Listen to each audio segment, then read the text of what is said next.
திருச்சிற்றம்பலம். தென்னாடுடைய சிவனே போற்றி, எந்நாட்டவர்க்கும் இறைவா போற்றி. பொழியர்கோன் வெப்பொழித்த புகழியர்கோன் கழல் போற்றி, ஆழிமிசை கல்மிதப்பில் அணைந்தபிரான் அடி போற்றி. வாழி திருநாவலூரர் வன்தொண்டர் பதம் போற்றி, ஊழிமலி திருவாத ஊர திருத்தாள் போற்றி. ஐந்து கரத்தனை யானை முகத்தனை, இந்தின் இளம்பிறை போலும் எயிற்றனை, நந்தி மகந்தனை ஞான கொழுந்தினை, புந்தியில் வைத்து அடி போற்றுகின்றேனே. அழகிய சிற்றம்பலமுடையான் திருவடிகள் போற்றி போற்றி. அறமலர்த்த நாயகி உடனுரை நெய்வேலி நடராஜ பெருமான் திருவடிகள் போற்றி. சிவாய நம. இந்த விழாவை ஏற்பாடு செய்த நம்மளுடைய பன்னிரு திருமுறை வளர்ச்சி கழகத்தார் மற்றும் நால்வரி நற்பணி மன்றத்தார், நம்ம நெய்வேலி நடராஜர் நிர்வாகிகள் அத்தனை அடியார்களுக்கும் முதல்ல என்னுடைய முதற்கண் வணக்கத்தை தெரிவித்துக் கொள்கின்றேன்.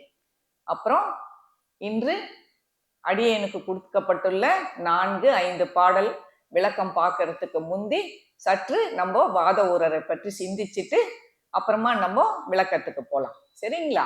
உலகலாம் உணர்ந்து ஓதற்கு அறியவன், நிலவுலாவிய நீர்மலி வேணியன், அழகில் சோதியன் அம்பலத்தாடுவான், மலர் சிலம்படி வாழ்த்தி வணங்குவான்.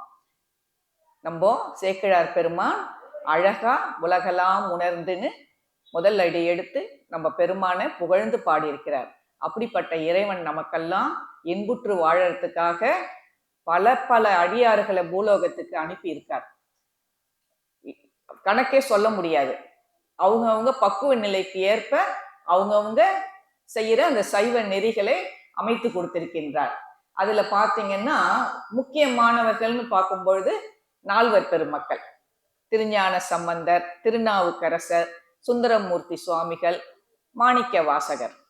இவங்க 4 பேரும் பார்த்தீங்கன்னா, திருஞான சம்பந்தர் சர்புத்திர மார்க்கம், அப்பா பிள்ளைக்கு என்ன உறவு இருக்குமோ அந்த உறவுல சுவாமிய வழிபாடு செஞ்சார். அப்புறம் திருநாவுக்கரசர் தாச மார்க்கம், எப்படின்னா ஒரு ஆண்டான் அடிமையா ஒரு எஜமானுக்கும் ஒரு தொழிலாளிக்கும் என்ன உறவு இருக்குமோ அந்த உறவு முறையில இறைவனை வழிபாடு பண்ணார். சுந்தரமூர்த்தி சுவாமிகள் சகமார்க்கம், பார்த்தீங்கன்னா தோழமை, எப்பவுமே நம்ம ஃப்ரெண்ட்ஸுங்க கிட்ட எல்லாம் ரொம்ப ஃப்ரீயா இருப்போம். அதே மாதிரி சகஜமா பழகுவார். அந்த சக மார்க்கத்துல சுந்தரமூர்த்தி சுவாமிகள் இறைவனை வழிபட்டார். சன்மார்க்கம், இது மாணிக்க வாசக பெருமான் குரு சிஷ்யே அந்த ஒரு முறைமையில சுவாமிய வழிபாடு செஞ்சார். புரியுதுங்களா? சரியை, கிரியை, ஞானம், யோகம், இந்த முறையில தான் இந்த 4 பேரும் இறைவனை வழிபாடு செஞ்சார்கள். இதுல நமக்கு இன்னைக்கு மாணிக்க வாசகரை பத்தி சற்று சிந்திச்சுட்டு அப்புறமா நம்ம கொடுக்கப்பட்டிருக்க பாடலுக்கு நம்ம போலாம். சரிங்களா? சரி. எப்பயுமே நம்ம மாணிக்க வாசகர் வந்தார், ஞானம் பெற்றார், அப்படியே போயிட்டார் அப்படின்ட்டு தான் படிக்கிறோமே தவிர அதற்கு முன்னாடி அந்த ஊர் சிறப்பு இதெல்லாம் நம்ம பேசப்படுறதே இல்லை. அடியேன் சொல்றதெல்லாம் பார்த்தீங்கன்னா, என்கிட்ட ஒரு திருவாசக விளக்க உரை புத்தகம் வச்சிருக்கேன். 1949 சுதந்திரம் கிடைச்சி ஒரு 2 வருடத்துக்கு அப்புறம் நம்ம திருவாடுதுறை ஆதீனத்துல வித்வான் தண்டபாணி தேசிகர் எழுதிய விளக்க உரை புத்தகம் அடியன் கிட்ட இருக்கு. அந்த புத்தகத்துல இருக்க விளக்கத்தை ஓரளவுக்கு சிந்திச்சு எனக்கு தெரிஞ்சதை உங்ககிட்ட பரிமாறிக்கிறேன். சரிங்களா? என்னுடைய சும்மா கொஞ்சம் சொந்தமா எடுத்திருக்க சிந்தனைகள்லயே திருமுறைகள் எல்லாம் சேர்த்திருக்கேன். ஆழ்ந்த கருத்துக்கள்லாம் அவருடையதை எடுத்து நான் சொல்றேன். புரியுதுங்களா?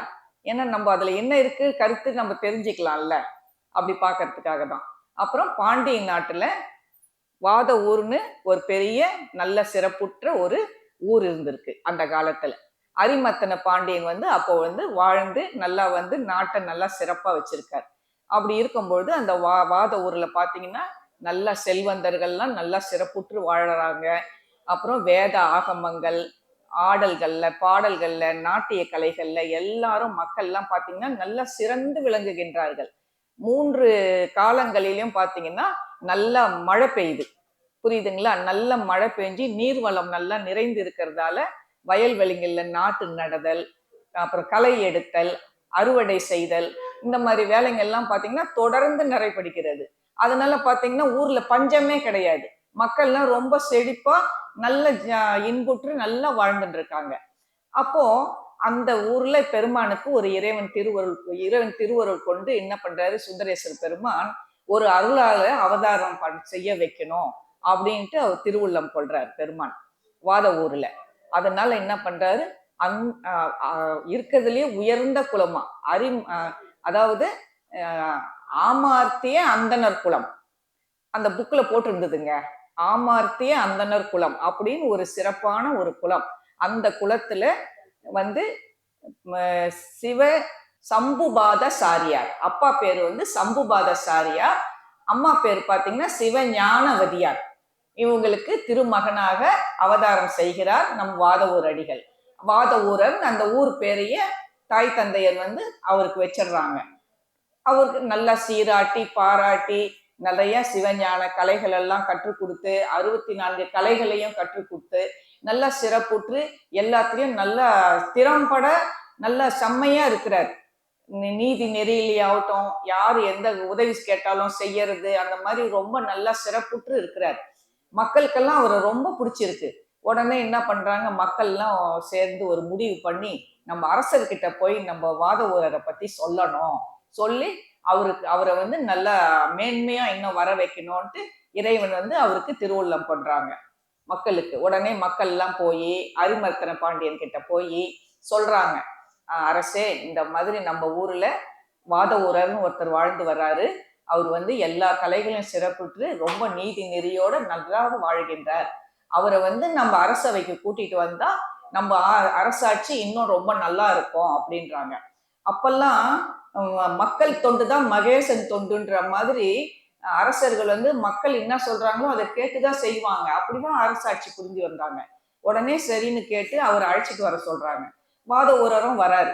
ஏன்னா அரசருடைய உத்தரவு இல்லையா, அதனால வாத ஊரர் வராரு.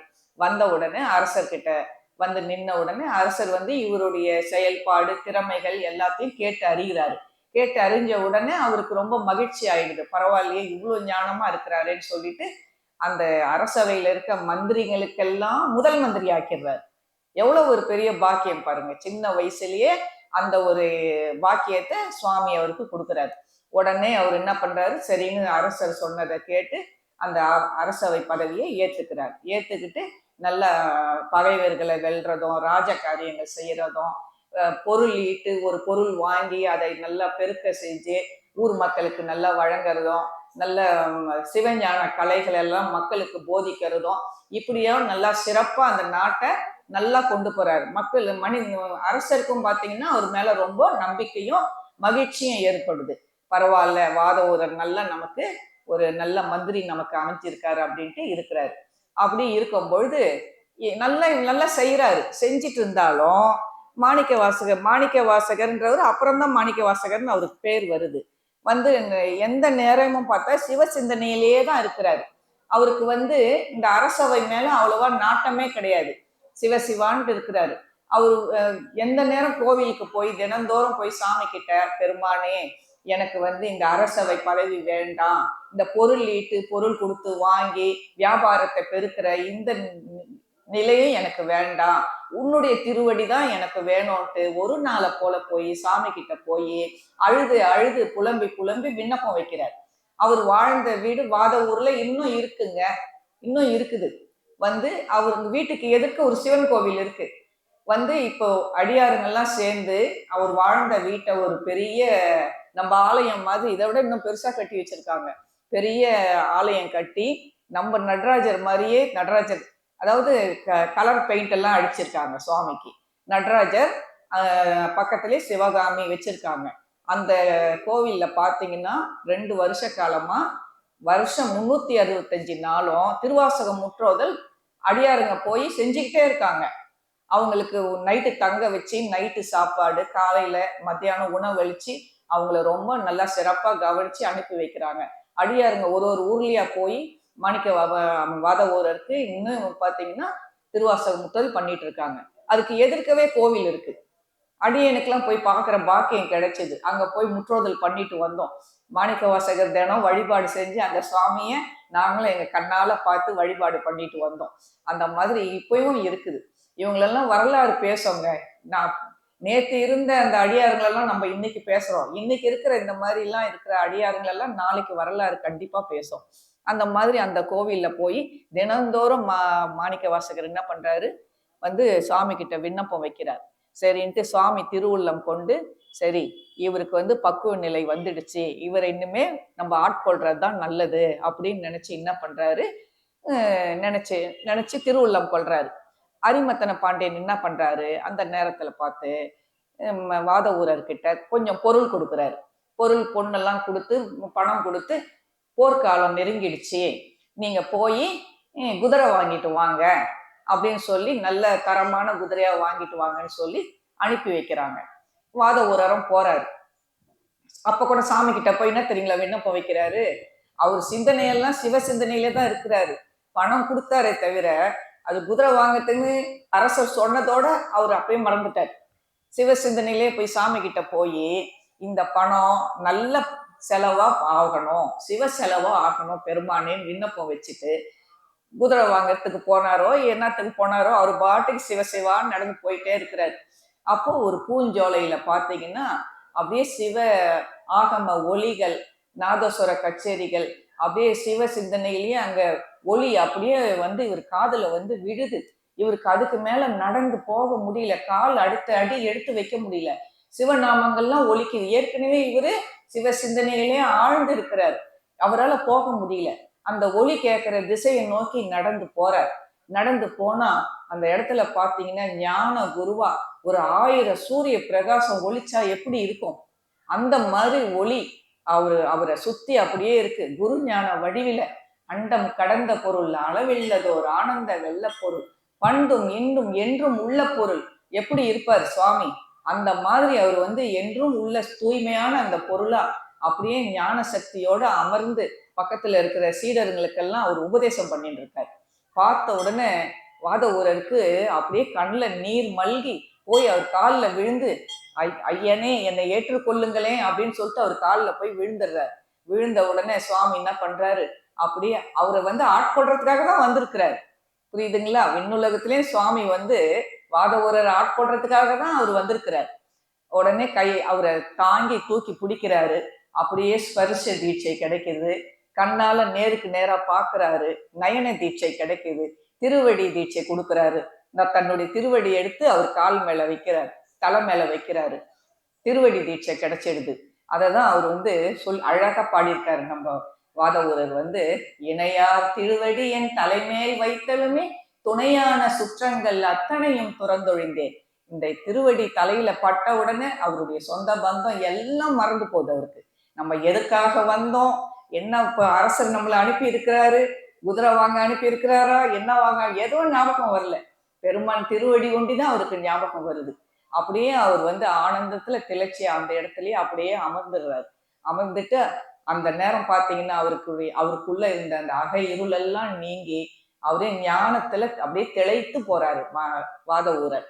அப்படி ஒரு ஒரு ஆனந்தம் அவருக்கு கிடைக்குது.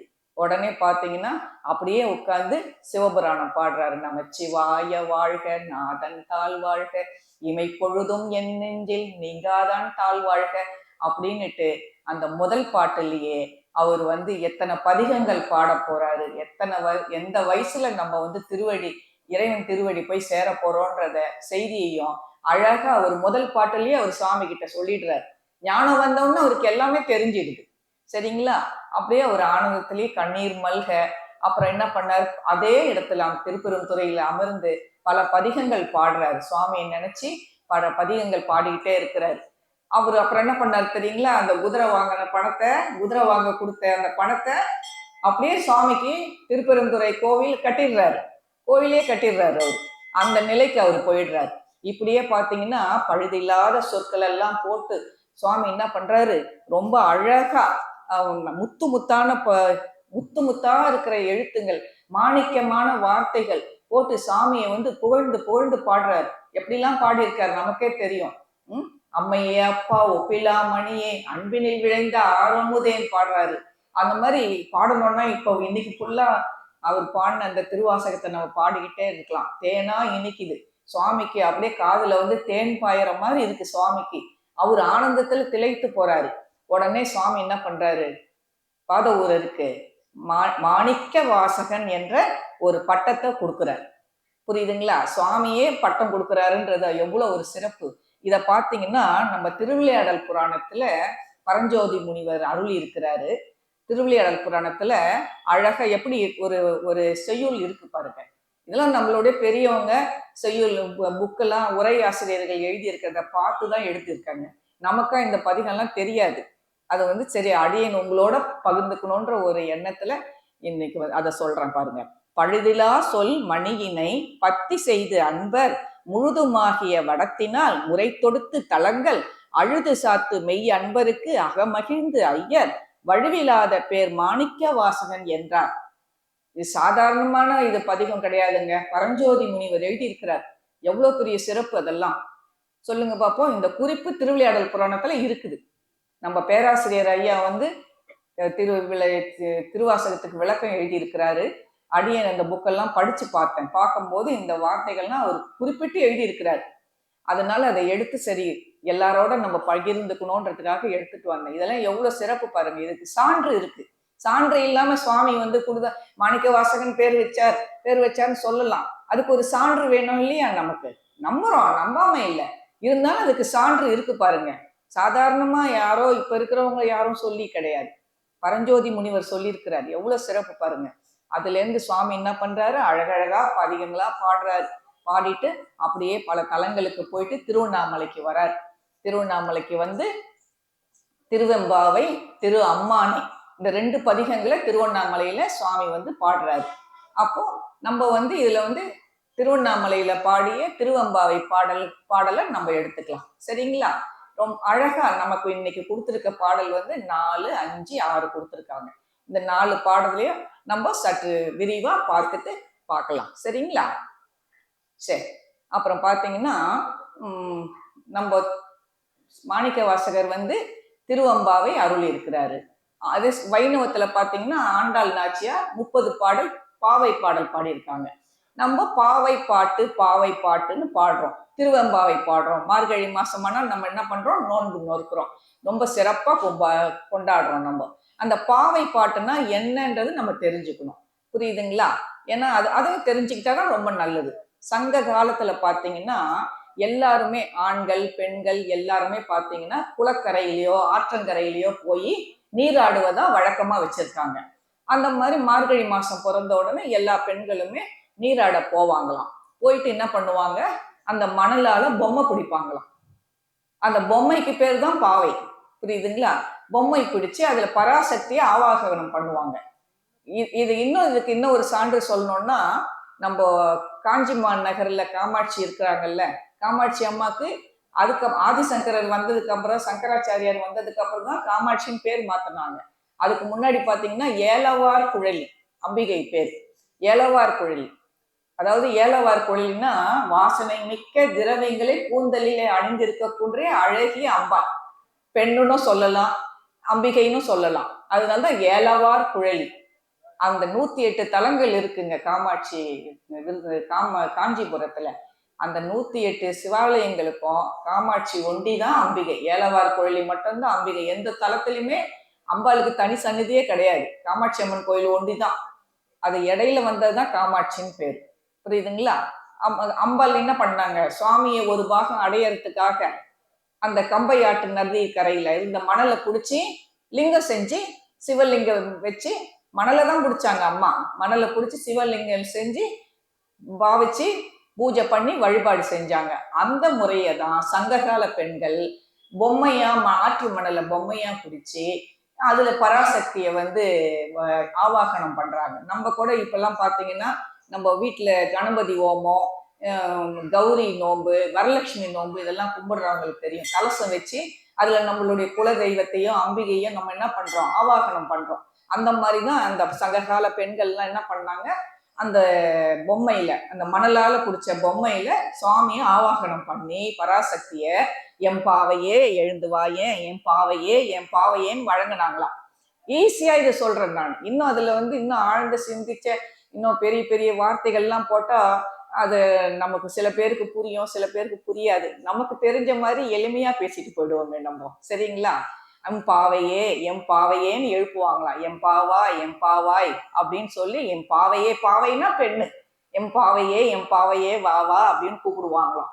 அந்த அந்த முறையை தான் மாணிக்க வாசக பெருமானும் ஆண்டாள் நாச்சியாரும் பின்பற்றி இந்த திருவம்பாவை, அந்த திருப்பாவை, மார்கழி மாசத்துக்கு வைணவர்கள்ல ஆண்டாள் நாச்சியாரும் அந்த சங்ககால பெண்கள் எப்படி வழிபாடு முறையை செஞ்சாங்களோ அந்த முறையில வந்து மாணிக்க வாசக பெருமான் இந்த 20 பாடல்களை வந்து ஒரு, அதாவது அகை இருளில் மூழ்கி கிடக்கும், நம்மளுடைய அறியாமையில மூழ்கி கிடக்கிற இந்த ஆன்மாவை தட்டி எழுப்பி இறைவனை வழிபாடு செய்வதற்காக எழுந்து வா அப்படின்னு தட்டி எழுப்புவது போல இந்த பாடலின் அமைப்பு மொத்தமே அமைஞ்சப்பட்டிருக்கு.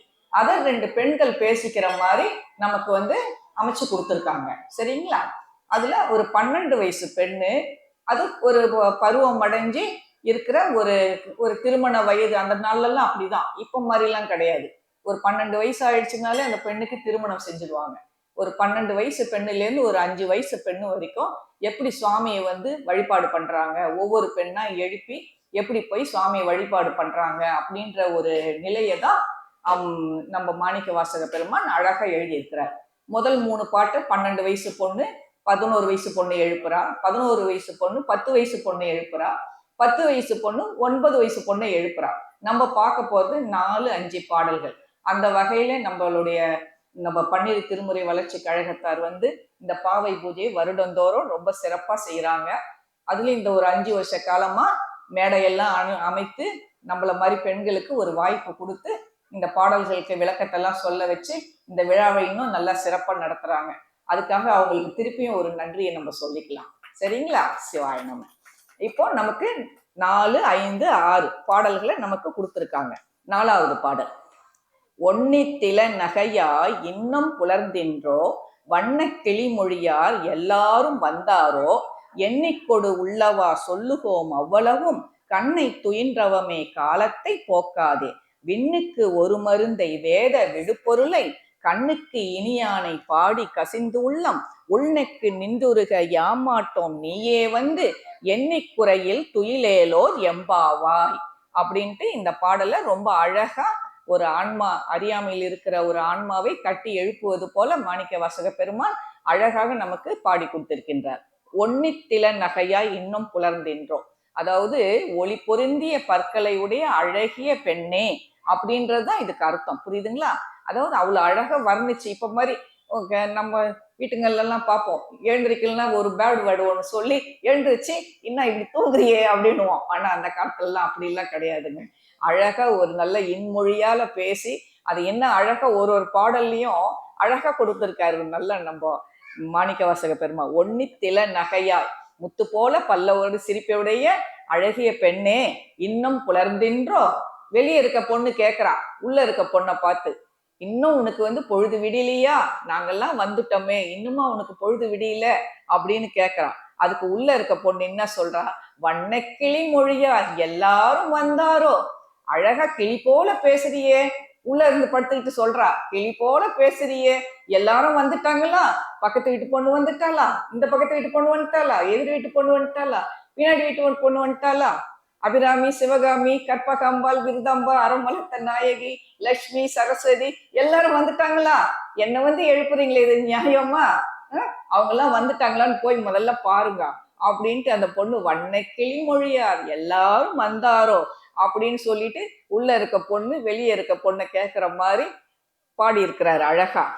அதுக்கு வெளியே இருக்க பொண்ணு சொல்றா, எண்ணிக்கொடு உள்ளவா சொல்லுகோம் அவ்வளவும், நாங்க சொல்றது உனக்கு சந்தேகம் இருந்தா நாங்க எண்ணி சொல்றோம், புரியுதா, உனக்கு வந்து எல்லாரும் வந்துட்டாங்கன்னு நான் சொல்றேன், உனக்கு வந்து அதுல நம்பிக்கை இல்லைன்னா எண்ணி சொல்றோம், புரியுதா, அந்த நாங்க எண்றோம் பத்தியா, 30 பேர் வந்திருக்காங்களா 20 பேர் வந்திருக்காங்களா நாங்க எண்றோம் பத்தியா, அந்த நேரத்துல நான் இன்னும் கொஞ்ச நேரம் தூங்கிக்கலாம் அப்படின்ட்டு நினைச்சிடாதம்மா அப்படின்னு சொல்றாங்க. எவ்வளவு அழகா நம்ம குழந்தைங்களுக்கு ஸ்கூல் படிக்கும்போது இந்த மாதிரி கால நேரத்துல எழுப்புவோம், எழுப்பும் போது அம்மா இன்னும் கொஞ்ச நேரம் தூங்கிடுறோம்மா, 5 நிமிஷம் தூங்குறோம்மா, தண்ணி காய வரைக்கும் தூங்குறோம்மா, எங்க பொண்ணுலாம் இந்த மாதிரி நிறைய தடவை கெஞ்சிருக்கான். அந்த மாதிரிதான் எண்ணிக்கொடு உள்ளவா சொல்லுகோம் அவ்வளவும். நாங்க சொல்ற வரைக்கும் அந்த கொஞ்ச நேரம் நான் தூங்கிடுறேன் அப்படின்ட்டு நினைக்கிறியா நீ? கண்ணை துயின்றவமே காலத்தை போக்காதே. இப்படி எல்லாம் வீண் பண்ணி வீண் காலத்தை போக்கிடாதம்மா அப்படின்னு சொல்லி அழகா வெளியே இருக்க பொண்ணு சொல்றா, கண்ணை துயின்றவமே காலத்தை போக்காதே. நம்ம நாவுக்கரச பெருமான் கூட ஒரு பாட்டு பாடியிருக்கார். தொழுது தூமலர் தூவி துதித்து நின்று அழுது காமுற்று அரற்றுகின்றாரையும் பொழுதுபோக்கி புறக்கணிப்பாரையும் எழுதும் கீழ்கணக்கு இன்னம்பர் ஈசர்க்கே. புரியுதுங்களா? பொழுதுபோக்கி காலத்தை போக்க கூடாது. நமக்கு கிடைச்சிருக்க இந்த பொன்னான நேரத்தை என்னைக்குமே நம்ம பயன்படுத்திக்கணும். ஒரு நிமிஷம் போனா கூட அந்த ஒரு நிமிஷம் நமக்கு திருப்பியும் கிடைக்காது. அததான் அவ்வளவு அழகா எழுதியிருக்கிறார்.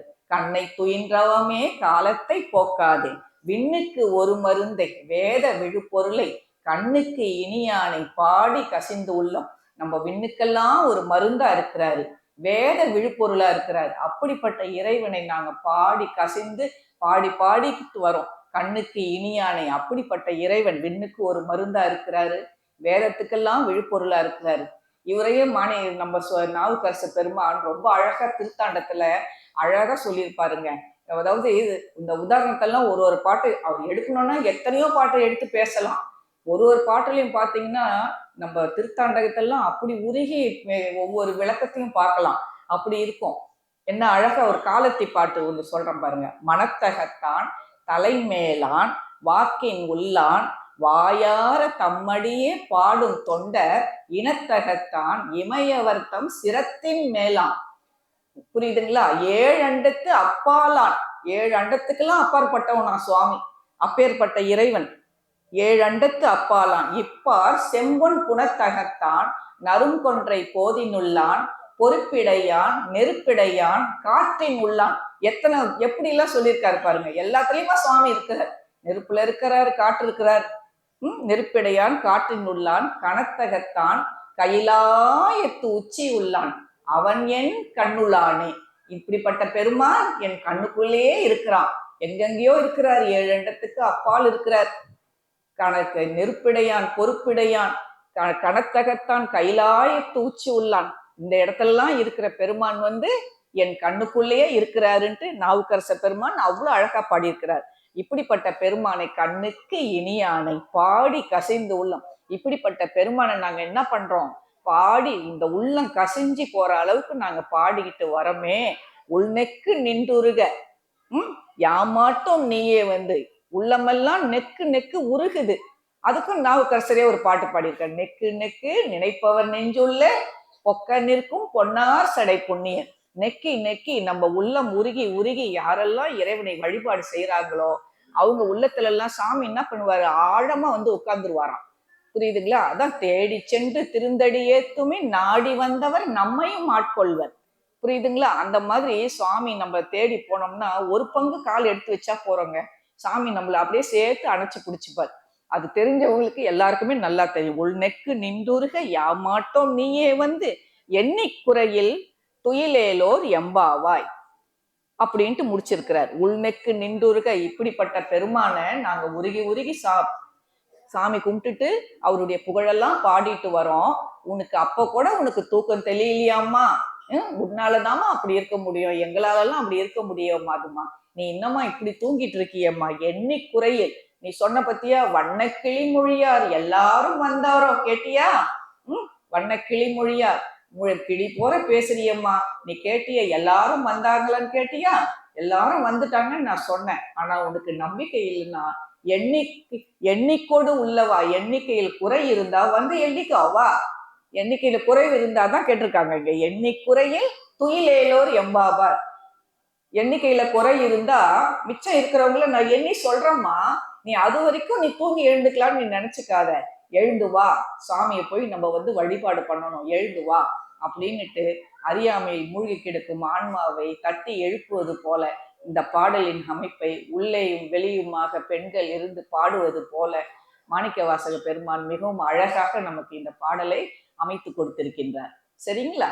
சரி, இப்பொழுது 5வது பாடலுக்கு போலாங்களா? 5வது பாட்டுக்கு நம்ம விளக்கத்துக்கு போலாம். மாலறியா நான்முகனும் காணா மலையினை நாம் போலறிவோம் என்றுள்ள பொக்கங்களே பேசும் பாலூறு தேன்வாய் படிரி கடைத்திரைவாய் ஞாலமே விண்ணே பிறவே அறிவறியான் கோலமும் நம்மை ஆட்கொண்டருளி கோதாட்டும் சீலமும் பாடி சிவனே சிவனே என்று ஓலமிடினும் உணராய்க்கான் ஏலக்குழலி பரிசேலோர் எம்பாவாய் மாலரியான் நான்முகனும் காணா மலையினை நாம்.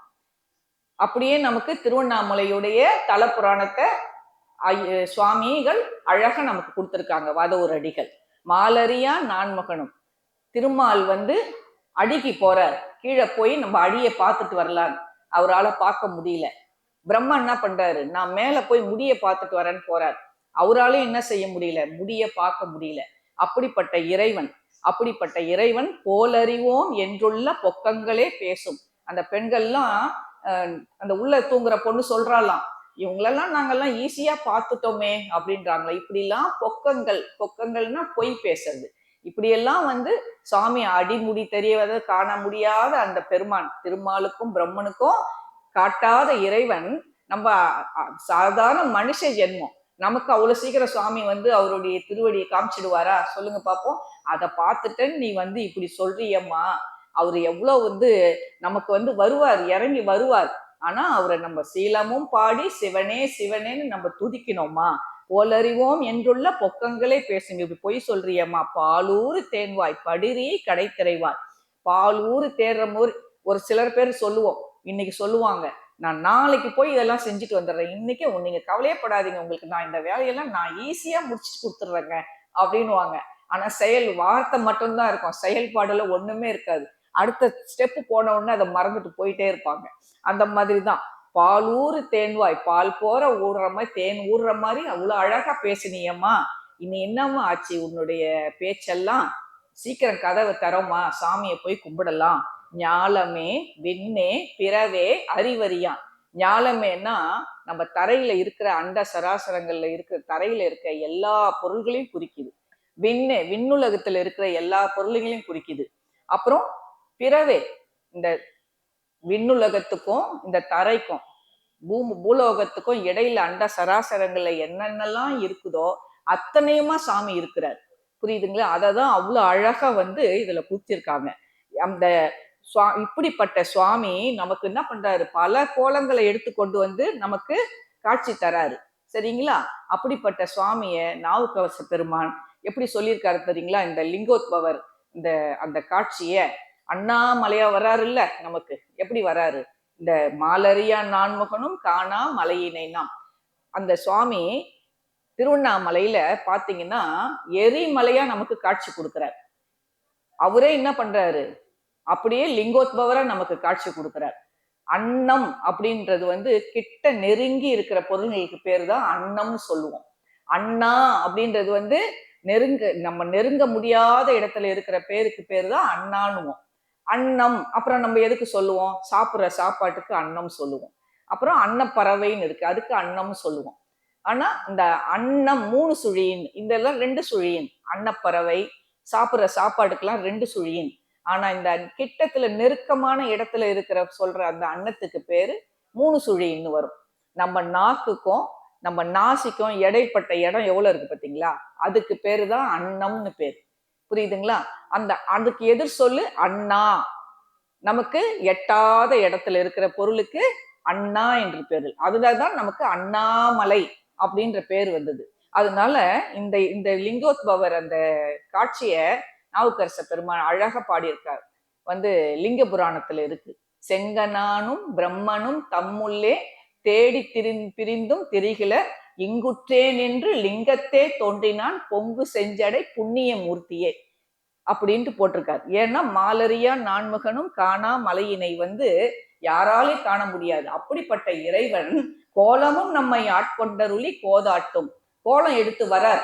எப்படி வரார், அண்ணாமலையாராக எரிமலையாக லிங்கோத்பவராக தரை தோய நமக்காக காட்சி கொடுக்கின்றார். தேவர்கள்லாம் பாத்தீங்கன்னா அவங்களுடைய கால் தரையிலேயே படாதான். அப்படிப்பட்ட தேவர்கள் காலே தரையில படாது. ஆனா சுவாமி என்ன பண்றாரு, தரை தோய மண் தோய பூமியில நமக்கு காட்சி கொடுக்கின்றார். எவ்வளவு ஒரு அற்புதம் பார்த்தீங்களா? வருவார், யார் வருவா அந்த மாதிரி நம்மளுடைய வினைகளை எல்லாம் கழிக்கிறதுக்காக சுவாமி பூலோகத்துக்கு வராரு. எப்படிலாம் வராரு. மாணிக்க வாசகருக்கு 1000 ஒளி வீசக்கூடிய சூரிய பிரகாசம் போல ஞான குருவா வந்து தீட்சை வழங்குறாரு. கீழே வந்து மண்ணுலகத்துக்கு வந்து தானே வழங்கினாரு. அதெல்லாம் ஒரு அடியவர் தானே. சரிங்களா? மாணிக்க வாசக பெருமான் ஒரு நமக்கு முன்னால் முன்னால் முன்னால் ஒரு காலகட்டத்தில் அவரும் அடியவராய் இருந்தவர். அதுக்கப்புறம் பாத்தீங்கன்னா வந்தி பாட்டிக்காக பாண்டிய நாட்டுல அந்த வைகை ஆற்று கரையில பாத்தீங்கன்னா கையில ஒரு கூடை வச்சுக்கிட்டு, கையில ஒரு மண் வெட்டியை வச்சுக்கிட்டு, மணல்ல வந்து வந்தி பாட்டிக்காக அந்த ஆற்றங்கரையில நடந்து வந்தார். அது எப்பேற்பட்ட விஷயம் சொல்லிங்க பார்த்தீங்களா? அதே மாதிரி பார்த்தீங்கன்னா சிதம்பரத்துல பதஞ்சலி வியாக்கிரபாதன் 2 முனிவர்கள் வாழ்ந்து வந்தாங்க. அந்த 2 முனிவர்களுக்கும் நடன காட்சியை காமிச்சிருக்காரு. பூசத்தன்று, பூச திருநாள் அன்று. நம்மெல்லாம் வந்து இப்ப நினைக்கிறோம் பூச திருநாள் அன்று தான் நமக்கு வந்து வள்ளலார் வந்து ஜோதியில கலந்தாருன்னு. ஆனா அதுக்கு முந்தைய ஆதி காலத்துல நம்ம பதஞ்சலி முனிவருக்கும் வியாக்கிரபாதருக்கும் தான் சுவாமி வந்து நடன காட்சி தைப்பூசத்தன்று நம்ம காட்சி கொடுத்தார். புரியுதுங்களா? அவர் எங்க இருக்காங்க தெரியுங்களா? நடராஜர் கோவில்ல, நம்ம கோயில்ல கூட இருக்கிறாங்க. யாருக்காச்சும் தெரியுங்களா? பதஞ்சலி வியாக்கிரபாதர் தெரியுங்களா? தெரியாதா? நம்ம என்ட்ரன்ஸ் வரும்போது மேல சிவமயமா சுவாமி உட்கார்ந்து இருக்காரா? ஒரு பக்கம் பாம்பு கால் இருக்கா, ஒரு பக்கம் புலிக்கால் இருக்கதா? அந்த பாம்பு கால் இருக்கிறவர் தான் பதஞ்சலி, இந்த பக்கம் வியாக்கிரபாதர் புலிக்கால் இருக்கிறவரும் வியாக்கிரபாதர். அது ஒரு பெரிய வரலாறு. அந்த வரலாறுக்குள்ள போனா ரொம்ப நேரம் ஆயிடும். சரிங்களா? அதனால அந்த முனிவர்களுக்கு நடன காட்சியை சுவாமி என்ன பண்றாரு? கீழே வந்து தரைதோய வந்து நடராஜரா காட்சி கொடுத்து நடன காட்சியை காட்டுறாரு. சுந்தரர் பெருமானுக்கு ஓலை கொடுத்து ஆட்கொள்றாரு. அவருக்கு வந்து இது நம்ம கச்சூர் ஆலக்கோயில், அதுக்கப்புறம் பார்த்தீங்கன்னா வெள்ளடை குருகாவூர், இந்த ஊர்ல எல்லாம் பார்த்தீங்கன்னா பொதிசோறு கொடுக்குறாரு. கச்சூர் ஆலக்கோயில்ல வீடு வீடா போய் பிச்சை எடுத்து சாமி எவ்வளவு இறங்கி வராரு பார்த்தீங்களா? பிச்சை எடுத்து சாப்பாடு கொடுக்குறாரு. அந்த யார் செய்வா அந்த மாதிரி சொல்லுங்க பார்ப்போம். அது மட்டும் இல்லைங்க, வந்து திருவாரூர்ல பாத்தீங்கன்னா வீதியில நடந்து வந்து பறவை நாச்சியார் வீட்டுல போய் தூது போறாரு. எவ்வளவு ஒரு பெரிய சிறப்பு இதெல்லாம் சொல்லுங்க பார்ப்போம். அர்ஜுனனுக்கு பாசுபதம் வழங்குறாரு திருவேட்களத்துல. இது மட்டும் இல்ல, உமாபதியா காட்சி கொடுக்கிறாரு. அதுக்கப்புறம் சோமாஸ்கந்தர் வடிவம் எடுத்திருக்கிறாரு, பிச்சாடனார் வடிவம் எடுத்திருக்கிறாரு, காலசங்கர மூர்த்தியா வடிவம் எடுத்திருக்கிறாரு. இப்படியெல்லாம் தரை தோய வந்து நம்ம அடியவர்களுக்காக நம்மளுடைய பாவங்களை எல்லாம் வினையெல்லாம் தீக்கிறதுக்காக சுவாமி என்ன பண்றாரு? கோலமும் நம்மை ஆட்கொண்டருளி கோதாட்டும். கோதாட்டும்னா நம்மளுடைய வினைகள் எல்லாம் கழிக்கிறதுக்காக இப்படியெல்லாம் வேடம் இட்டு பூலோகத்துல வந்து நமக்காக அருள் பாலிக்கின்றார். இப்படிப்பட்ட பெருமானை சீலமும் பாடி, சீலமும்னா பெருமையுடைய அர்த்தம். இப்படிப்பட்ட பெருமானை சீலமும் பாடி சிவனே சிவனே என்று ஓலமிடினும். இப்படி பெருமைக்குரியெல்லாம் இப்படியெல்லாம் பெருமைக்குரிய பெருமானை நாங்க என்ன செய்யறோம்? சிவனே சிவனே என்று நாங்க ஓலமிட்டு சாமி கும்பிடுறோம். எப்படித்தான் நம்ம தென்னாடுடைய சிவனே போற்றி எந்நாட்டவர்க்கும் இறைவா போற்றின்னு அடுத்த பின்பாட்டு நம்ம கொடுக்குறோமா? ஓம் நம சிவாய சிவாய நம ஓம், ஓம் நம சிவாய சிவாய நம ஓம் பாடுறோமா? இதுதான் சீலமும் பாடி சிவனே சிவனே என்று. நமக்கு இப்போ வந்து திருவாசகம் இருக்கு, தேவாரம் இருக்கு, நம்ம பாடுறோம். அந்த காலத்துல அப்பெல்லாம் கிடையாது. சங்க கால பெண்கள்லாம் இருக்கும்பொழுது அந்த தேவாரம் திருவாசகம் இதெல்லாம் கிடையாது. சிவனே சிவனேன்ட்டு அவங்கெல்லாம் ஓலம் விடினும் உணராய் உணராய்க்கான். அவங்கெல்லாம் இப்படியெல்லாம் ஓலம் விடுறாங்க சிவனே சிவனான்ட்டு. அது கூட உன்னால உணர முடியலையா? உன்னாலம் தாமா அப்படிலாம் இருக்க முடியும், எங்களால அப்படிலாம் இருக்க முடியாதுமா. இவ்வளோ சாமி திருநாமங்களை எல்லாம் நாங்க பாடிட்டு வரோம், உன்னால எப்படிதான் இப்படி தூங்க முடியுது? எழுந்து வாமா ஏலக்குழலி பரிசேலோர் எம்பாவாய். வாசனை மிக்க திரவியங்கள்லாம் பூசி உன்னை அலங்காரம் பண்ணிக்கிறியம்மா. இந்த இடத்துல அந்த பெண் சங்ககால பெண்களை குறிக்குது, உள்ள தூங்கிட்டு இருக்க பெண்ணை குறிக்குது. புரியுதுங்களா? வந்து வாசனை பொருந்திய திரவங்களை எல்லாம் தலையில பூசிக்கிட்டு நீ நல்லா தூங்குறியம்மா. பரிசேலோர் எம்பாவாய். பரிசுனா திருவருள், பெருமானுடைய திருவருள் தான் நமக்கு இங்க கொடுத்துருக்காங்க. ஏலக்குழலி பரிசேலோ எம்பாவாய். இந்த இடத்துல நமக்கு என்ன ஞாபகம் வருது சொல்லுங்க பாப்போம். பரிசுன்றது என்னதுங்க? இம்மையே உன்னை சிக்கன பீடித்தேன் எங்கெழுந்தருளுவது இனியே. இந்த பிறவியிலேயே சுவாமியை நம்ம சிக்கனா பிடிக்கலன்னா எந்த பிறவியில நம்ம போய் சாமியை பிடிக்க முடியும் சொல்லுங்க பாப்போம். அததான் சுவாமி இந்த இடத்துல பரிசு நமக்கு திருவருள். அம்மா இன்னும் நீ தூங்கிட்டு இருக்கியம்மா, சீக்கிரம் எழுந்து வாமா, நமக்கு திருவருள் காத்துட்டு இருக்குதுமா. இன்னும் நீ தூங்கிட்டு இருந்தா எப்பதான் நமக்கு அந்த திருவருள் கிடைக்கும்? பெருமானை போய் நினைச்சு நம்ம சாமி கும்பிடணும்மா, எழுந்து வாமா. இந்த பிறவிலேயே நமக்கு நம்ம பிறந்ததனுடைய பயனை நம்ம அனுபவிக்கணும். இறைவன் திருவருளை நம்ம இப்பவே பிடிச்சிடணும், சிக்கனை பிடிக்கணும், எழுந்து வாமா அப்படின்னுட்டு அறியாமையில் மூழ்கி கிடக்கும் அந்த ஆன்மாவை தட்டி எழுப்புவது போல மாணிக்க வாசக பெருமான் உள்ளேயும் வெளியும் ரெண்டு பெண்கள் பேசிக்கொள்வது போல இந்த பாடலின் அமைப்பை மிகவும் அழகாக நமக்கு மேற்கோள் காட்டி பாடி அருள் இருக்கின்றார். சரிங்களா? அடுத்தது இதுல பாத்தீங்கன்னா அடுத்த பாட்டுக்கு போலாம். அடுத்த பாட்டு ஆறாவது பாடல். ஆறாவது பாடல் பார்த்தீங்கன்னா 7 வயசு பொண்ணு ஒரு 8 வயசு பொண்ணு ஒரு 7 வயசு பொண்ணை எழுப்புவது போல இந்த பாடல். புரியுதுங்களா? 7 வயசு பெண்ணின் போது பாத்தீங்கன்னா உங்களுக்கு ரொம்ப சின்ன பொண்ணாதான் இருப்பான். எதையுமே நம்ம எதனா கேட்டோம்னா கூட சட்டுன்னு சொல்ல தெரியாது. மனசுக்குள்ள நினைக்குங்க அந்த குழந்தைங்க, ஆனா வெளியே சொல்லாதுங்க, வெக்கப்படுங்க. அந்த அனுபவிச்சிருக்கோம் நம்ம எல்லாம். பெண் குழந்தைகள் இருக்கிற வீட்டுல தெரியும், சட்டுன்னு பதில் பேச மாட்டாங்க, அப்படியே மனசுக்குள்ளேயே சிரிச்சுக்கோங்க. அதை எவ்வளவு அழகா இந்த மானுக்கு குறிப்பிட்டிருக்காங்க பாருங்க. மானுன்றது வெட்கப்படுற ஒரு ஒரு சாதுவான ஒரு மிருகம்தான். புரியுதுங்களா? அது வெக்கப்படுமா. அந்த மாதிரி வெக்கப்படுறது, மானே நீ நென்னலை, வெக்கப்படுற மாதிரி நீ இருக்கிறிய அந்த மாதிரி அந்த பொண்ணு அப்படி வெக்கப்படுற மாதிரி இருக்குதான். நம்ம சுவாமி கையில கூட பாடுங்க, ஒரு கையில மான் ஒரு கழுகில மழு இருக்கும். அந்த மான் எப்படி இருக்கும் பார்த்திருக்கீங்களா? ஒரு பக்கம் தலையை சாய்ச்சிட்டு இருக்கும், வெக்கப்பட்டு இருக்கும். அங்க அம்பாள் அவ்வளவு அழகா இருக்காளாம். அவளை பார்க்கும் போதே அந்த மானுக்கு கண்ணெல்லாம் கூசுது. அதனால வெக்கப்பட்டு பார்க்கறதுக்கு முடியாம நாணிக்கிறதாம். அதனால அந்த மாதிரி தலை குனிஞ்சுக்கிட்டு இருக்குமா மான். அந்த மானை இங்க பெண்ணுக்கு, சின்ன பொண்ணுக்கு ஒப்பிட்டு எவ்வளவு அழகா, அருளாளர் இல்லையா, மாணிக்க வாசகன் இல்லையா, அவருக்கு முத்து முத்தாதான வார்த்தைகள் வரும், நம்மள மாதிரியா வரும் சொல்லுங்க பார்ப்போம். அதான் மானே நீ நென்னலை, நென்னல்னா நேத்து, மானே நீ நென்னலை நாளை உங்களை எல்லாம் நாளைக்கு நான் எழுப்புறேன்னு நீ சொன்னல்ல. எப்படி நம்ம வீட்டுங்கள்ல நடக்கிறதான் இன்னைக்கு நம்ம வீட்டுல என்னென்ன நடக்குதோ அதை அன்னைக்கே மாணிக்க வாசக பெருமான் அழகா எழுதி வச்சுட்டு போயிட்டாரு. வீட்டுல குழந்தைங்க என்ன செய்யும், நாளைக்கு ஊருக்கு போறோம், சீக்கிரம் எழுந்துங்க, சீக்கிரம் படுங்கன்னு சொன்னா நாங்க காலையில நாங்க எழுந்துக்குவோம், நாங்க சீக்கிரம் எழுந்துக்குவோம், நீங்க எங்களை எழுப்பவே வேண்டாம், நாங்களே எழுந்துப்போம்னு சொல்றாங்களா இல்லையா? அதே மாதிரிதான் பாருங்க இந்த பொண்ணு சொல்றா, மானே நீ நென்னலை நாளை உங்களை நானே எழுப்புவன் என்றலும் நானாமே.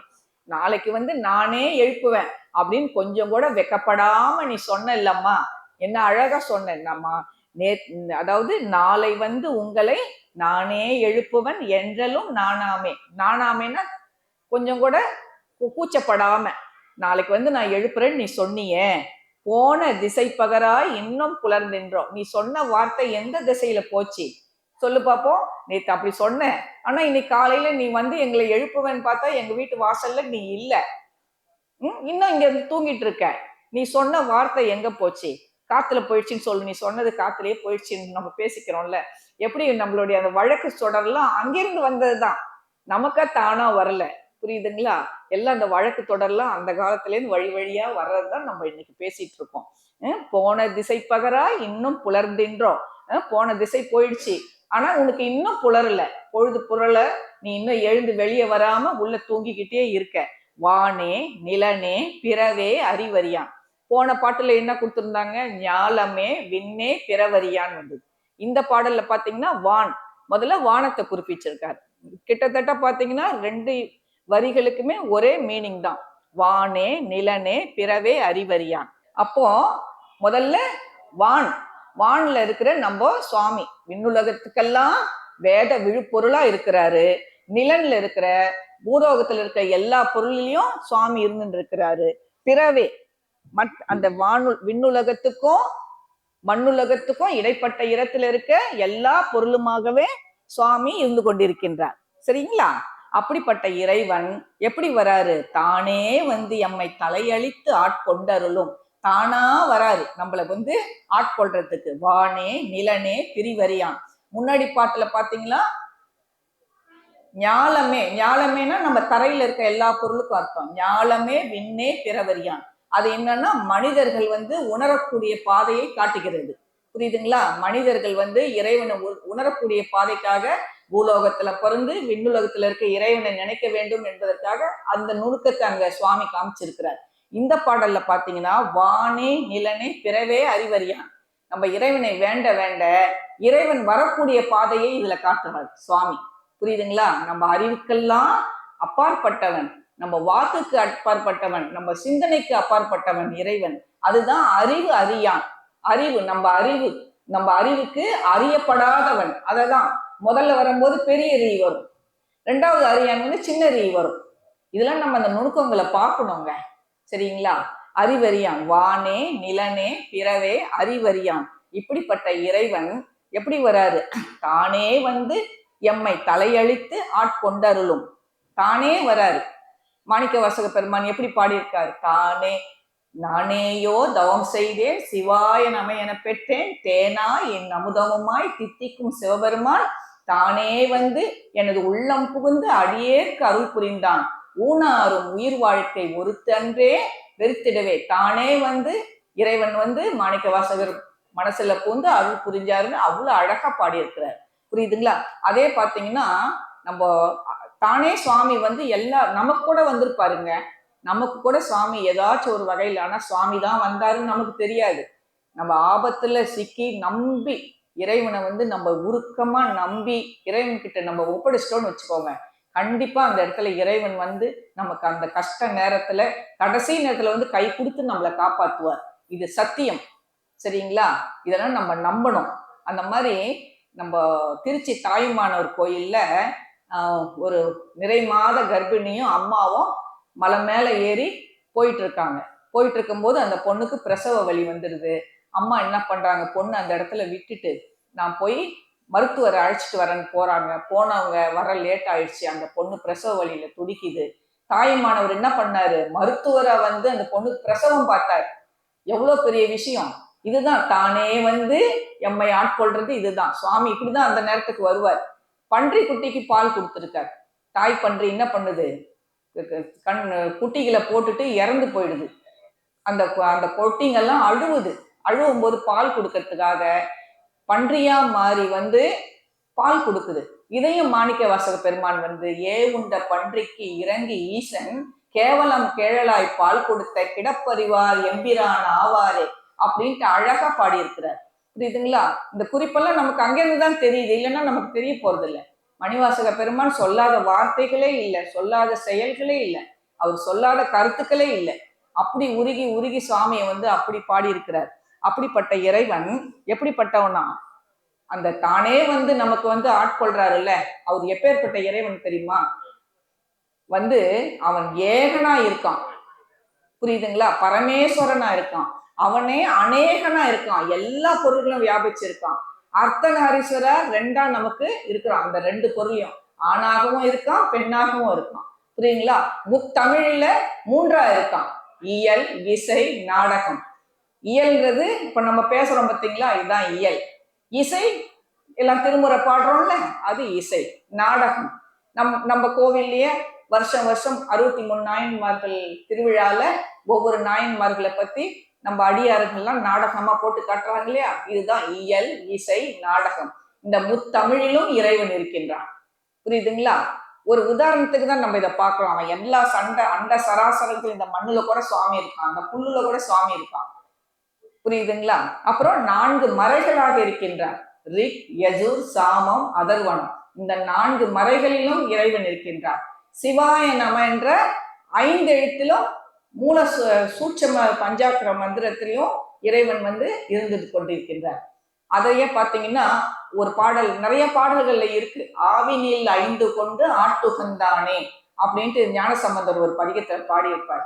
பசுவில கிடைக்கிற 5 பொருள்கள், பால், தயிர், நெய், கோசலம், கோமியம். இந்த 5 பொருளும் சுவாமி இருக்கிறார். இந்த இந்த பஞ்சகவியம்னு சொல்லுவாங்க. இது வந்து சுவாமிக்கு அபிஷேகத்துக்கு சுவாமிக்கு அவ்வளவு பிரியமா ஏற்றுக்கொள்வார். இதுல நம்ம வந்து கோசலம் கோமியம் அப்படின்னு சொல்லுவோம். வந்து வீட்டுக்கெல்லாம் தெளிக்கிறது கோமியம் பிடிச்சிட்டு வான்னு சொல்லுவோம். ஆனா கோமியம்ன்றது சாணத்தை குறிக்குது. கோசலம் தான் அதை சொல்லணும். கோவினுடைய சலம், புரியுதுங்களா? அதுதான் கோசலம், புரியுதுங்களா? அந்த 5 பொருள்ல சுவாமி இருக்கிறாரு. 6 சுவைகள்ல சுவாமி இருக்கிறாரு. இனிப்பு, புளிப்பு, காரம், துவர்ப்பு, உவர்ப்பு, கசப்பு. இந்த 6 பொருளுங்கள்லயும் சுவாமி இருக்கிறார். சுவைகள்லயும் இருக்கிறார்.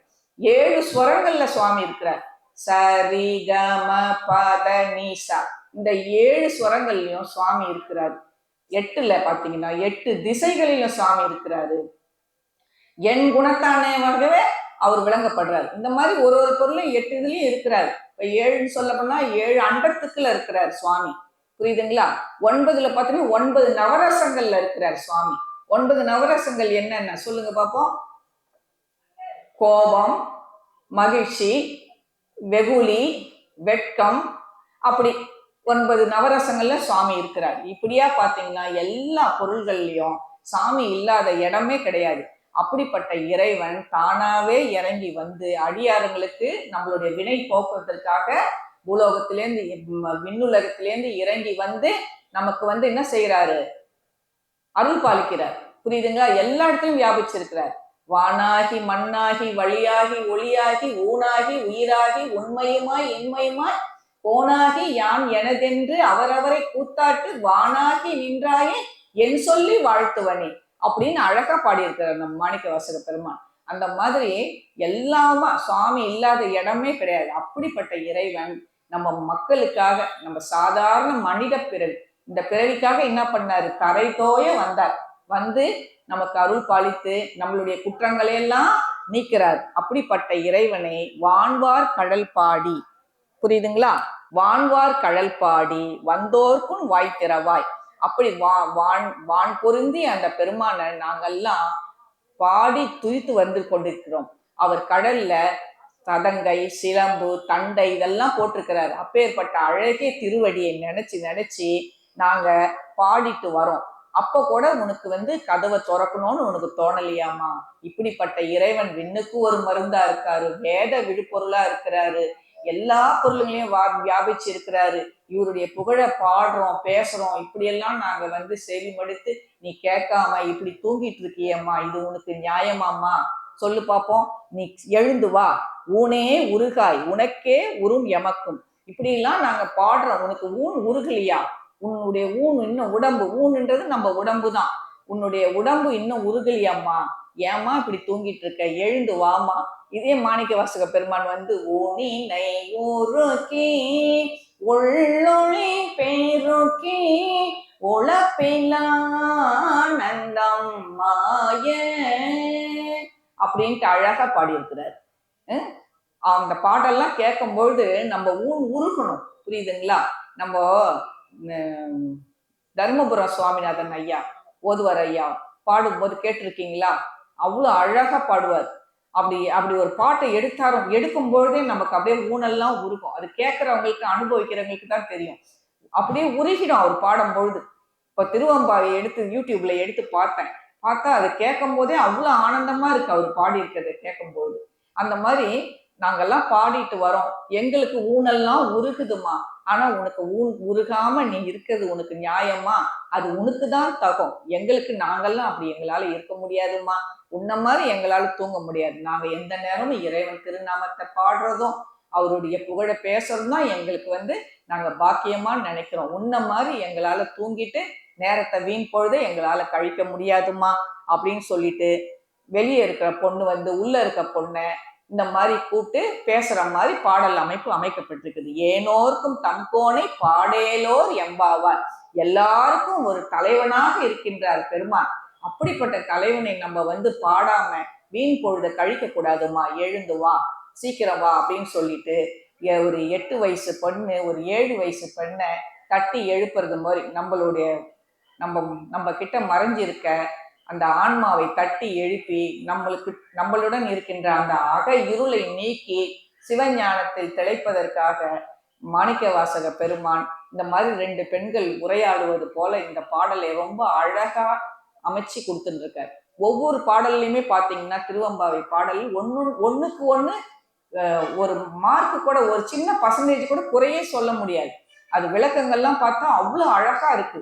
நான் சொல்லியிருக்கிறது கொஞ்சம் கொஞ்சம் தான், ஏன்னா நமக்கு கொடுக்கப்படுறது ஒரு மணி நேரம் தான், அதுக்குள்ள முடிக்கணும் அப்படின்றதுக்காகவே ரொம்ப குறைச்சி குறைச்சி நம்ம வந்து இதை வரைக்கும் சொன்னா போதும் அப்படின்னு சொல்லி நம்ம எடுத்து கொண்டு வந்து பேசுறோம். ஏனோர்க்கும் தம் கோனை பாடேலோர் எம்பாவாய். இப்படிப்பட்ட கோன் நமக்கெல்லாம் தலைவனா இருக்கிறாரு. அப்படிப்பட்ட இறைவனை பாடாமல் இருக்கக்கூடாதுமா, சீக்கிரம் எழுந்து வாமா அப்படின்னு சொல்லி தட்டி எழுப்புவது போல இந்த பாடலின் அமைப்பை மாணிக்க வாசக பெருமான் மிகவும் அழகாக சொல்லியிருக்கிறார். சரிங்களா?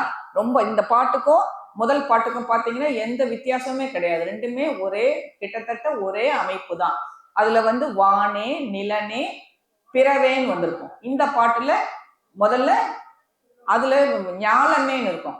5வது பாட்டுல ஞாலமே விண்ணே பிறவேன்னு கொடுத்திருப்பாரு. 6வது பாட்டுல வானே நிலனே பிறவேன்னு கொடுத்திருப்பாரு. அது வந்து மனிதர்கள் உணரக்கூடிய பாதையை காட்டுது. இது இறைவன் வரக்கூடிய பாதையை காட்டுற மாதிரி நமக்கு அமைச்சு கொடுத்துருக்காங்க. இறைவன் வந்து நம்ம அறிவுக்கெல்லாம் அறிவறியான், நம்ம அறிவுக்கெல்லாம் எட்டாத இடத்துல இருக்கிற இறைவன். அப்படிப்பட்ட இறைவனை நாம் வழிபாடு செய்ய வேண்டும். இந்த மார்கழி மாசத்துல பாத்தீங்கன்னா எந்த இடத்துலயும் நமக்கு வந்து வழிபாடு செஞ்சுக்கிட்டே இருக்கலாம். எந்த நேரமும் நம்ம திருவம்பாவை பாடலாம். பூபால ராகத்துல நம்ம எது வேணாலும் பாடலாம்.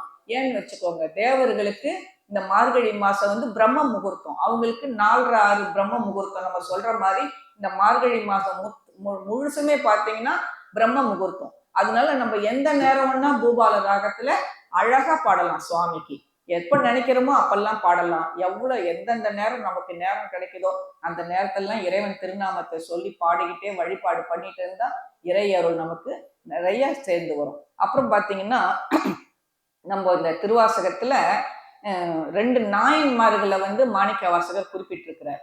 நம்ம வந்து திருமந்திரத்துல பாத்தீங்கன்னா நம்ம சண்டிகேஸ்வருடைய குறிப்பு இருக்கும். அப்போ திருமந்திரத்துக்கெல்லாம் அப்பாற்பட்டது திரு சண்டிகேஸ்வர பெருமான் வாழ்ந்திருக்கிறாருன்றது நமக்கு தெரியுது. ஏன்னா திருமூலரே 3000 ஆண்டுகளுக்கு முற்பட்டவர். அதுக்கும் முற்பட்டவராக இருந்தாதான் அவருடைய குறிப்பை வந்து கொடுக்க முடியும். அதே மாதிரி பாத்தீங்கன்னா நம்ம திருவாசகத்துல ஒரு நாயன்மார் எல்லாருக்குமே தெரியும். கண்ணப்பன் நாயனரை குறிப்பிட்டிருக்கிறார். கண்ணப்பன் ஒப்பதோர் அன்பின்மை கண்டபின் என்னப்பன் என்னொப்பில் என்னையும் ஆட்கொண்டருளி வண்ண பணித்து என்னை வாவென்ற வார்கருணை சுண்ண பொன் நீட்டருக்கே சென்று ஊதாய் கோத்தும்பி அப்படின்ட்டு ஒரு பாடல் நமக்கு தெரியும். அதே மாதிரி இன்னொரு அடியாரை பத்தி குறிப்பிட்டிருக்கிறார். சண்டிகேஸ்வர பெருமான். சண்டிகேஸ்வர பெருமான் குறிப்பு வந்து நம்ம மாணிக்க வாசக பெருமான் வந்து தோல் நோக்கம்ன்ற திரு தோல் நோக்கத்துல குறிப்பிட்டிருக்கிறார். 321வது பாடல். நீங்க வீட்டுல போய் புக்கை எடுத்து பாருங்க. சரிங்களா? வந்து தீதி இல்லை மாணி சிவகருமம் சிதைத்தானை சாதியும் வேதியன் தாதை தன்னை தாளிரண்டும் சேதிப்ப ஈசன் திருவருளால் தேவல் தொழ பாதகமே சோறு பற்றினவா தோல் நோக்கம். இதுல வருது பாருங்க, தீதி இல்லை மாணி சிவகருமம் சிதைத்தானை. புரிஞ்சுக்கிட்டீங்களா? மாணின்றது இந்த இடத்துல வந்து நமக்கு வந்து சண்டிகேஸ்வர பெருமான குறிப்பிடுது. அவர் வந்து சிவபூஜை செய்யும் பொழுது இடையூறா அவங்க அப்பா வந்து பண்ணும்பொழுது பக்கத்துல இருக்க குச்சியை எடுத்து ஓங்கி அடிக்கிறாரு. அது வந்து மழுவா மாறி அவர் காலை சிதைச்சிருது. அந்த குறிப்பு தான் இதுல இருக்கு. தீதில்லை மாணி சிவகருமம் சிதைத்தானே சாதியும் வேதியும் தாதை தன்னை தாளிரண்டும் சேதிப்ப ஈசன் திருவருளால் தேவர் தொழ பாதகமே சோறு பற்றினவா தோல் நோக்கம் அப்படின்ட்டு அழகா நம்ம மாணிக்க வாசக பெருமான் 2 நாயன்மார்கள் குறிப்பை அதுல கொடுத்துருக்கிறார். அதனால நம்ம அதையும் சிந்திச்சுக்கணும். அப்படின்னு நம்ம திருவாசகம் படிக்கும் போது அதுல இருக்க ஆழ்ந்த கருத்துக்கள் எல்லாம் நம்ம கொஞ்சம் வந்து தெரிஞ்சுக்கணும். சரிங்களா? அப்படி தெரிஞ்சு படிக்கும்போது எவ்வளோ விஷயங்கள் அதுல இருக்குது. நிறைய ஒரு பாட்டை இந்த பாட்டு உந்தியார் பாட்டுல பாத்தீங்கன்னா சுவாமியுடைய வீர செயல்கள்லாம் குறிப்பிட்டிருப்பாங்க. அவ்வளோ நல்லா இருக்கும். நம்ம கோவில்ல வருஷம் தினந்தோறும் நைட்ல பாடுவாங்க பாருங்க, இறைவனுடைய வீர செயல்கள்லாம் அவ்வளோ அழகா கொடுத்துருப்பாங்க. ஒரு பாட்டும் பாத்தீங்கன்னா அப்படியே பெண்கள் வந்து விளையாடி அந்த கருத்துக்கெல்லாம் சொல்லும் பொழுது சொல்றபடி அழகா எழுதியிருக்கிறார். அதனால முடிஞ்ச வரைக்கும் நம்ம வந்து திருவாசகத்தை நம்ம வந்து முற்றோதல் பண்றது ரொம்ப சிறப்பு. நம்ம கோயில்ல எல்லாம் பண்றாங்க, அந்த மாதிரி நம்மளும் அந்த மாதிரி பண்ணலாம். இந்த வகையில இன்னைக்கு வந்து நமக்கு 3 பாடல்களையும் ரொம்ப அழகா நம்ம விளக்கம் பார்த்துருக்கோம்.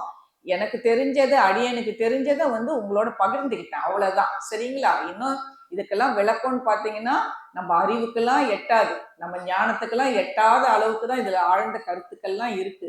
நம்ம அறிவுக்கு எட்டது நம்ம ஏதோ ஓரளவுக்கு அடியேன் உங்களோட ஒரு பகிர்ந்துக்கிட்டேன். இந்த அளவுல நமக்கு வாய்ப்பளித்த நம்மளுடைய பன்னீர் திருமுறை வளர்ச்சி கழகத்தார், அப்புறம் நால்வர் நற்பணி மன்றத்தார் மற்றும் நம்ம திருக்கோயிலுடைய நிர்வாகிகள் அத்தனை பேருக்கும் ஒரு நன்றி சொல்லி, வந்திருக்க அடியாருங்களுக்கெல்லாம் ஒரு நன்றி சொல்லி, பெருமானுக்கு திருப்பியும் ஒரு நன்றி சொல்லி என்னுடைய உரையை இத்துடன் முடித்துக் கொள்கிறேன். திருச்சிற்றம்பலம்.